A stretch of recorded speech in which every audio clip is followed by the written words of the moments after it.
दोस्तों आज जब हम सुबह सुबह अपना फेसबुक ओपन किए और स्क्रॉल कर रहे थे तो हमारे सामने एक वीडियो आता है। इस वीडियो के माध्यम से हम यह जाने हैं कि चकिया में एक व्यक्ति की हत्या कर दी गई है, वह भी सुबह सुबह। दोस्तों जान करके बहुत हैरानी होती है कि सुबह सुबह वो भी थाना के आसपास, पावर हाउस के आसपास एक व्यक्ति की हत्या कर दी जाती है और गोली मारने वाले बाइक से सवार होते हैं, आते हैं और सामने से धाएं धाएं गोलियां चलाते हैं और व्यक्ति को गोली लगती है, जिसके बाद उस व्यक्ति को स्थानीय हॉस्पिटल में भर्ती कराया जाता है, लेकिन उसकी मौत हो जाती है। दोस्तों गनीमत इस बात की है और हैरानी इस बात पे है कि थाना के 100 मीटर के अंदर एक व्यक्ति को गोली मार दिया जाता है और अपराधी आराम से गोली मार के बाहर निकल जाता है। दोस्तों समझ में नहीं आता है कि बिहार की सरकार आखिर चाह क्या रही है। जो नीतीश बाबू 5 साल पहले से चीख कर कह रहे थे कि हम जंगल राज को मिटा दिए हमेशा के लिए, अब लगता है कि नीतीश बाबू गांजा फूंक कर और जंगल राज को फिर से वापस लागू कर दिए हुए हैं, क्योंकि आए दिन हम देख रहे हैं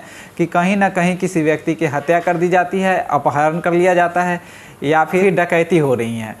आए दिन आप देखे होंगे कि लड़कियों के साथ भी बहुत सारा छेड़छाड़ का मामला आते जा रहा है, लेकिन नीतीश बाबू गांजा फूंक करके सोए हुए हैं, उनको इस बात से कोई मतलब नहीं है। यही तेजस्वी यादव जब विपक्ष में थे तो इतना आवाज़ उठा रहे थे, लेकिन आज सरकार में है तो उनको इस बात से कोई फ़र्क नहीं पड़ता है। इवन कि आज नौबत ऐसा आ गया हुआ है कि कुछ यूट्यूबर हैं या कुछ पत्रकार हैं जो यूट्यूब के माध्यम से पत्रकारिता कर रहे हैं, उनको भी दिन दहाड़े अपराधी गोली मार दे रहे हैं और इस बात का संज्ञान भी नहीं लिया जा रहा है। दिक्कत इस बात की है कि सरकार कोई भी ठोस कदम नहीं उठा रही है अपराधियों के खिलाफ, ताकि अपराधियों में खौफ हो। और जिस तरह से नीतीश बाबू का रवैया है, इस तरह से अगर यही सरकार आने वाले सालों में रही तो जंगल राज के वापसी में बहुत ज़्यादा दिन का समय नहीं लगेगा। दोस्तों हाल ही में कुछ दिन पहले पिपरा में भी सेम कांड हुआ था, वहाँ भी एक व्यक्ति की गोली मार करके हत्या कर दी गई थी और उसमें श्याम बाबू यादव का नाम आ रहा था। उसमें कितनी सच्चाई है वो मुझे नहीं पता,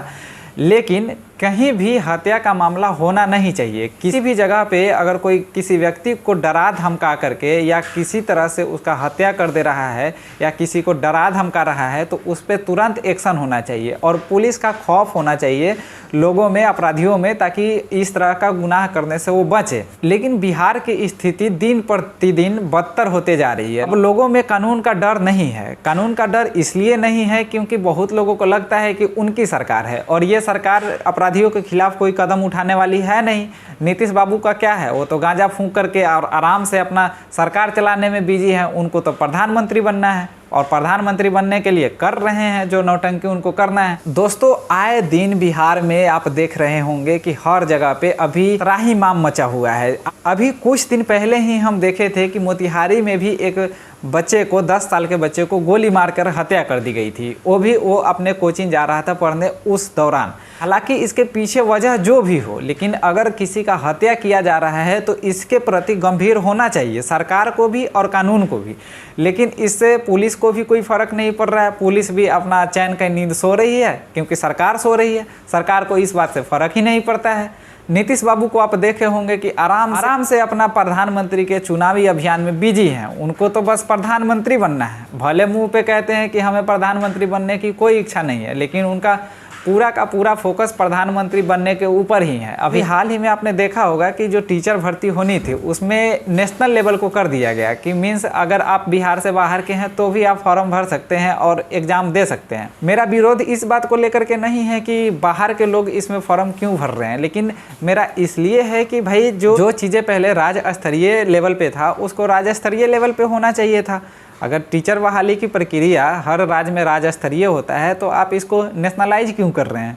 इससे है कि अब बिहार के जो भी युवा हैं या जो भी बेरोजगार हैं वो तो पढ़े लिखे रह गए वैसे के वैसे। बाहर के लोग उसमें एग्ज़ाम फॉर्म भरेंगे और बाहर के लोग एग्ज़ाम दे करके निकालेंगे, फिर बिहार के लोग कहाँ जाएंगे? अब चर्चा का दुविधा ये है कि उनको प्रधानमंत्री बनना है, तो भाई प्रधानमंत्री बनने के लिए तो हथकंडा अपनाना पड़ेगा ना।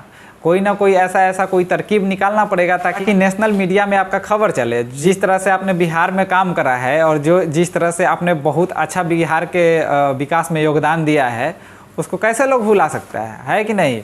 मान लीजिए 5-7 साल जो आप रोड बनवाए हैं उसको लेकर के आप अगले 10 साल भी चुनाव लड़िएगा।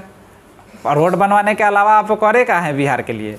ना कोई कंपनी आया है, ना कोई डेवलपमेंट का काम किए हैं। हाँ, एगो रोड बनवाए हैं और वो भी 5-7 साल पहले। नीतीश बाबू को समझ आना चाहिए कि उनके फर्स्ट कार्यकाल में और सेकंड कार्यकाल में जो काम हुआ था उसके बाद थर्ड और फोर्थ में नहीं हुआ है, लेकिन उनको ये समझ नहीं आएगा क्योंकि वो तो गांजा फूंक के बिजी हैं। तो दोस्तों अल्टरनेट ऑप्शन यही है कि बस आपको अब रोड पे उतरना पड़ेगा, नहीं तो गोली खानी पड़ेगी और बस चैन के नींद आप भी सोए रहिए, सरकार तो सो ही रही।